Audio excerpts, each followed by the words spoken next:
और इस बीच बड़ी खबर रायपुर से आ रही है, जहां पर छत्तीसगढ़ में पूर्णकालिक डीजीपी की नियुक्ति में देरी से जुड़ी यह खबर है। यूपीएससी में छत्तीसगढ़ चीफ सेक्रेटरी को यूपीएससी ने पत्र लिखा है, कहा है कि अब तक डीजीपी की नियुक्ति क्यों नहीं हुई है।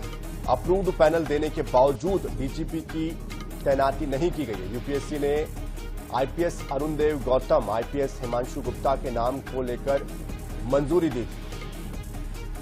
तो पूर्णकालिक डीजीपी की नियुक्ति को लेकर देरी के मामले में यूपीएससी ने छत्तीसगढ़ चीफ सेक्रेटरी को पत्र लिखा है, कहा है कि अब तक डीजीपी की नियुक्ति क्यों नहीं की गई है। अप्रूव्ड पैनल देने के बावजूद डीजीपी की तैनाती नहीं की गई है। यूपीएससी ने आईपीएस अरुणदेव गौतम, आईपीएस हिमांशु गुप्ता के नाम को लेकर मंजूरी दी थी। और इस पूरी खबर पर अधिक जानकारी के लिए हमारे साथ हमारे संवाददाता मनोज नायक भी जुड़ चुके हैं। मनोज, एक लंबे समय से इंतजार हो रहा था इस बात को लेकर कि पूर्णकालिक जो नियुक्ति है वो हो जाएगी, लेकिन अब तक हुई नहीं। लेकिन अब हालात इस कदर हो गए हैं कि पत्र तक लिखना पड़ रहा है यूपीएससी को। क्या जानकारी इस पूरे मामले को लेकर? जी, निश्चित रूप से यह पहली बार हुआ है छत्तीसगढ़ में कि लंबा एक अंतराल बीत चुका है। प्रभारी डीजीपी के तौर पर जो है कोई डीजीपी काम कर रहे हैं। अरुणदेव गौतम को पिछले वर्ष 5 फरवरी को राज्य सरकार ने प्रभारी डीजीपी के तौर पर तैनात किया था, क्योंकि जो तत्कालीन डीजीपी थे अशोक जुनेजा, वे रिटायर हो चुके थे। उन्हें 2 बार एक्सटेंशन मिल चुका था और उनकी सेवा वृद्धि शासन ने फिर नहीं बढ़ाई। और इसके बाद जो है अरुणदेव गौतम को प्रभारी डीजीपी के तौर पर तैनात किया गया था।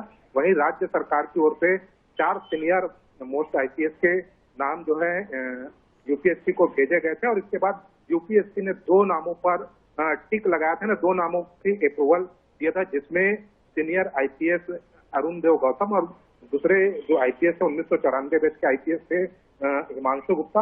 उन दोनों के नामों का अप्रूव्ड पैनल राज्य सरकार को मई 2025 को भेजा गया था, लेकिन इसके बावजूद राज्य सरकार ने कोई फैसला नहीं किया। इसके बाद अब 9 महीने के बाद एक बार फिर जो है यूपीएससी की ओर से एक कड़ा पत्र जो है राज्य के चीफ सेक्रेटरी को भेजा गया और उनसे पूछा गया है कि क्या कारण है कि पूर्णकालिक डीजीपी की तैनाती अब तक नहीं की गई है।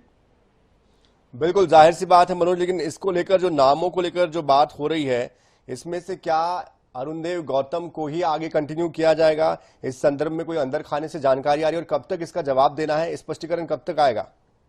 जी देखिए, राज्य सरकार की ओर से जो है यूपीएससी को जो 4 नामों का पैनल भेजा गया था, उसमें 1991 बैच के आईपीएस थे पवन देव, दूसरे नंबर पर थे 1992 बैच के आईपीएस अरुणदेव गौतम और 1994 बैच के 2 आईपीएस थे आईपीएस जीपी सिंह और चौथे नंबर पर थे 1994 बैच के हिमांशु गुप्ता। तो यूपीएससी ने 2 नामों को टिक के, जिसमें 1992 बैच के आईपीएस अरुणदेव गौतम और दूसरे जो नाम तो 1994 बैच के आईपीएस हिमांशु गुप्ता, इन दोनों के नाम की स्वीकृति जो है राज्य सरकार की ओर से राज्य सरकार को भेजी गई थी अप्रूवल करके, लेकिन राज्य सरकार ने अब तक कोई फैसला नहीं लिया। अब देखने वाली बात है कि चीफ सेक्रेटरी जो है यूपीएससी को क्या जवाब भेजते हैं। बिल्कुल जाहिर सी बात है, आप नजर बनाए रखिए। बहुत शुक्रिया मनोज इस पूरी जानकारी के लिए।